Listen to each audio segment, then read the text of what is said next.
Անգարում պետք է կանգնի։ Հնարավոր չի բարձրանալ ավտոբուս եւ ակնկալել, որ տաքսի կամ այլ ավելի արագ տրանսպորտային միջոցի բանով տեմպով մենք կարող ենք առաջ գնալ։ Ուրիշ բան, ավտոբուսը պետք է արագ լինի, բայց ավտոբուսը կարող լինի արագ լինի ավտոբուսի ստանդարտով։ Մենք չենք կարող ավտոբուս նստենք, ասենք ուզում ենք, որ տաքսո արագությամբ քշես։ Չի լինի տենց, եթե մենք տաքսո արագությամբ քշենք, ուրիշ քաղաքացիներ, որը պետք է կանգառներում իջնեին, կսկսեն պատուհաններից թռնել կամ առնվազն միջադեպեր կլինեն ավտոբուսի վարորդի հետ։ Այսինքն մեր իրականության մեջ ես անընդհատ բախվում եմ դրան։ Ես անընդհատ ավելի խորանում իմ համոզմունքը, որ այս տրամաբանությունն է, որ մենք ավտոբուս ենք նստում, ուզում ենք տաքսո արագությամբ շարժվենք։ Եվ սա պետության էլի ոնց գալիս եմ, ոնց մտածում եմ պետության եւ ապա պետության միջև այդ ճեղքում է ամեն ինչը, որ մենք չենք կարողանում տենց էլ այդ ճեղքը լցնել այնուամենայնիվ արձանագրելով, որ պետությունը ուրիշ մարմին է, ինքը այլ կերպ է գործում, այլ տրամաբանությամբ է աշխատում։ Էլի եմ ասում, ամենևին չժխտելով եւ ավելի ընդգծելով պետության մարմինների էֆեկտիվության, արագության, բայց էլի եմ ասում, ինքը կարա արագ լինի ավտոբուսի արագության ստանդարտով, ավտոբուսի արագության ստանդարտով, որովհետեւ ինքը հանրային ծառայություն է, հանրային ծառայություններ է մատուցում։ Հնարավոր չէ ծառայությունը մատուցել մեկին ի հեճուկս մյուսի շահերի, եւ այստեղ շահերը երբեմն ոչ թե երբեմն պետք է հավասարակշռված լինեն, եւ սա շատ կարեւոր տրամաբանություն է։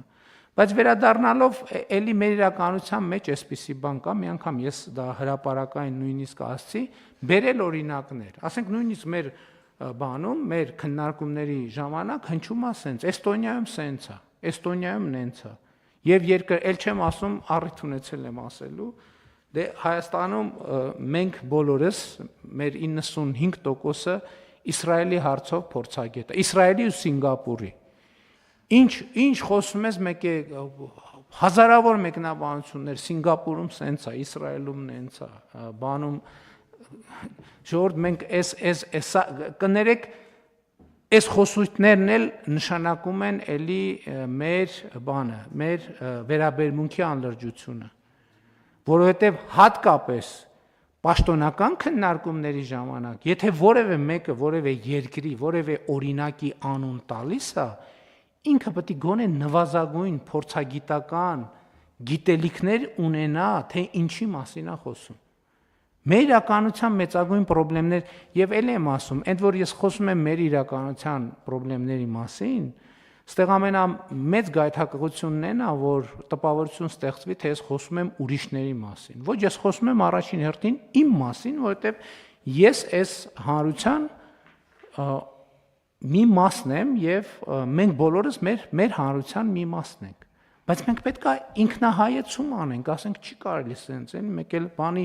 լուրերով ասենք մի հատ կամ բանում Facebook-ում կամ YouTube-ում մի հատ ռիլ ենք նայում, բան տենց, ու հաջորդ օրը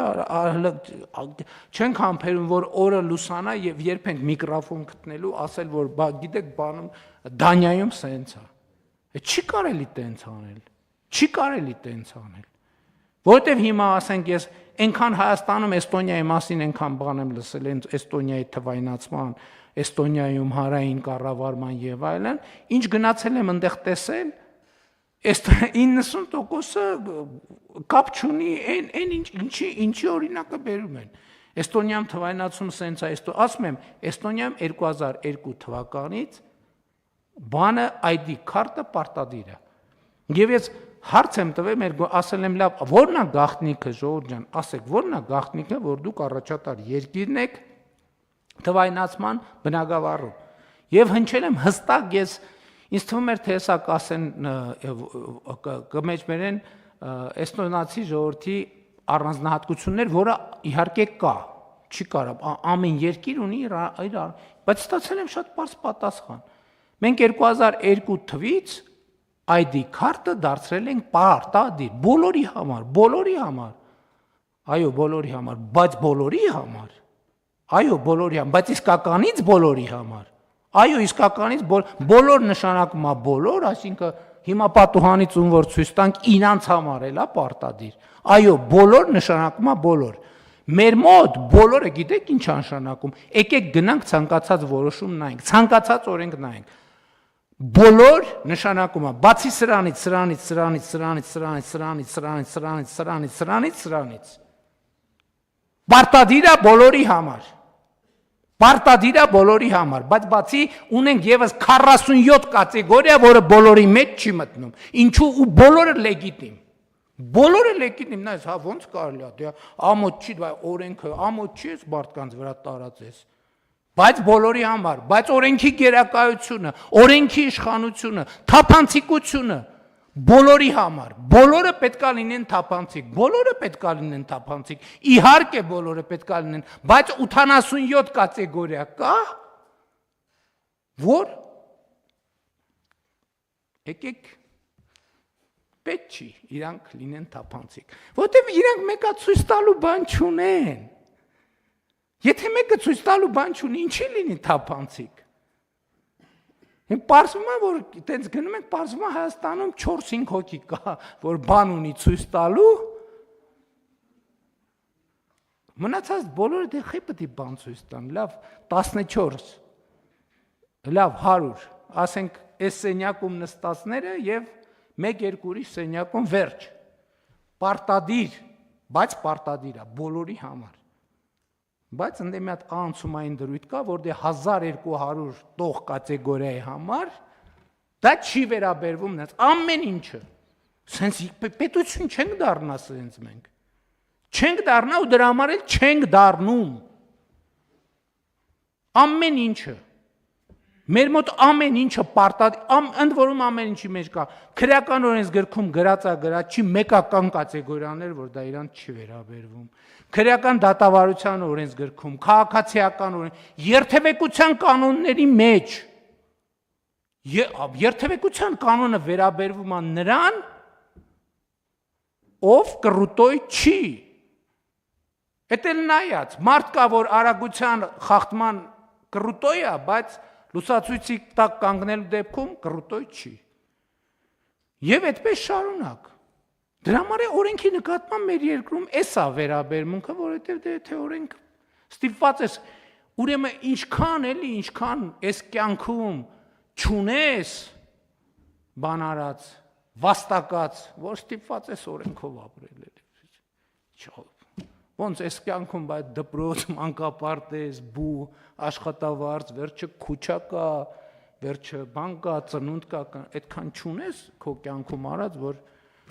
բան ունենաս, բացառություններ ունենաս։ Ոստեղ պրոբլեմը ես բանից գրում եմ, ես Էստոնիայից գրառում եմ անում, Տալինից, նայում եմ ասում եմ, ոնց կարա էլի քաղաքը սենց բան լինի։ Հլա նենց բան էի գրել, այդ խեղճ էստոնացիք արդարանում էին, ասում են դե գիտես գարունա բան է, երևի տեսել էին գրառումները, որ ասում են դե գարունա բան, տենց մի քիչ լավ է մաքրացելի, նկատի ունեն, այնքան վատ էին զգում, որ ես տենց ուժեղ տպավորության տակ եմ մնացել, թե ոնց կարա քաղաքը այսքան մաքուր լինի, պատկերացրիք, չէ, ասում են դե գարունա բան է, հիմի մի քիչ շատ է մաքրված էլի, դե տենց մեր ամառ աշնան դեմը այսքան մաքուր չի լինի, ասենք մարդիկ նեղվել էին, որ ես մարդ հայք է ուրիշ երկրից եւ տենց տպավորվել է։ Մեր արձագանքը, ինչ եմ գրում, ասում եմ, քաղաքը սենց մաքուր կարա լինի այն դեպքում, եթե մաքրողը երբ որ մաքրում է, հետևից կեղտոտողի պակաս կա։ Այսինքն հետևից կեղտոտողի պակաս կա։ Այսինքն մաքրելուց հետո քիչ են մարդիկ կամ չկան, որ ծխում գցում են, բան ուտում գցում են, խմում գցում են, ուղակի գցում են։ Ասում եմ, էստոնացիք վատ են զգացել, ասում են, գարնանային աշխատանքներ են արված, տենց համընկել է։ Մեր արձագանքը քաղաքապետը, նախարարը, վարչության պետը, բանը, այն ԺԵԿ-ի պետը, այն ժողովուրդ ինչքան կարելի է, վայ այսօր չեմ բերե բանի, Մեսրոպ Մաշտոցի այդ առակացի առաջին, ինչքան կարելի է սենց բան անել։ պտտվել անընդհատ կողքով շրջանցել իրականությունը։ Ես չեմ ասում Հայաստանի պաշտոնյաները լավն են, ես ասում եմ քաղաքը կարա մաքուր լինի, մենակ այն պարագայում, երբ որ մաքրելուց հետո շպրտողները, աղբը թափողները եւ ծխել գցողները քիչ են։ Չէ, բարձ բան եմ անում։ Կարանք էքսպերիմենտ անենք, հիմա գնամ գրառում անեմ, բացենք տենենք տակը ինչա գրած։ Քաղաքապետը, վարչապետը, նախարարը, ժողովուրդ ինչ կապ ունի։ Ես եմ մեղավոր, որ մենք ծխում գցում ենք, ես 2004 թվականից չեմ ծխում։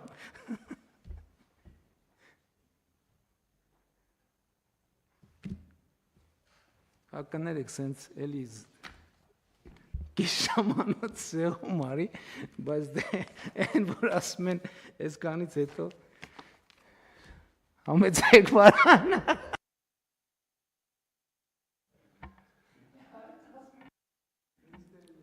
Պարոն վարչապետ, եթե թույլ կտաք երկու դիտարկում անեմ։ Առաջինը, երբ որ մենք այս ռեֆորմը պլանավորում ենք, մենք իհարկե գիտենք, որ խնդիրներ լինելու եւ շտկումների կարիք է լինելու, դրա համար ենք այս ռեֆորմը պլանավորել փուլային ներդրմամբ, որովհետեւ ամեն փուլում ենթադրում ենք, որ կլինեն խնդիրներ, կլուծենք այդ խնդիրները եւ հետո ավելի կընդլայնենք հայտարարությունների շրջանակը, մինչեւ որ բոլոր քաղաքացիները ի վերջո կներկայացնեն հայտարարագիր։ Բացառություններ չմոռանաք հանկարծ, որ Այո, եւ երկրորդ հարցը, որ ուզում եի ասեի, հավելյալ հարկերի գեներացման հետ կապված, ես կարծում եմ, որ բնական է, որ պետք է հավելյալ հարկեր լիներ, ինչի, որովհետեւ մեր հարկային օրենսգրքով եկամուտների հայտարարագրում կա շատ վաղուց։ Ուղղակի մենք չունենք պլատֆորմ, մենք չունենք գործիք, որով այն մարդիկ, ովքեր պետք է հայտարարագրեին եւ վճարեին իրենց հարկերը, որպեսզի դա կարողանային մատչելի ձևով իրականացնեին։ Եվ սա է պատճառը, որ այդ մարդիկ ուղղակի մինչև այս պահը չեն կարողացել այդ հարկերը պատշաճ ձևով վճարել։ Կարելի է ուրիշ ձև ասել, այդ մարդիկ սպասում էին այն օրվան, երբ որ մենք այս համակարգը կներդնենք եւ կկարողանան այդ հարկերը։ Բայց շուտ ասեք, այսքան ճառը չասեի, պարոն Հովհաննիսյան։ Շատ լավ, հիմա հնարավորություն, էդ էլ իհարկե առնվազն իհարկե որոշակի չափով ճշմարտություն է, որովհետև հնարավորությունն էլ չի եղել, բայց ամեն դեպքում։ Շատ լավ, խնդրեմ այլ դիտարկումներ, համեցեք։ Շնորհակալություն, մեծարգո վարչապետ, հարգելի գործընկերներ, ես կցանկանայի թեմայի առնչությամբ ներկայացնել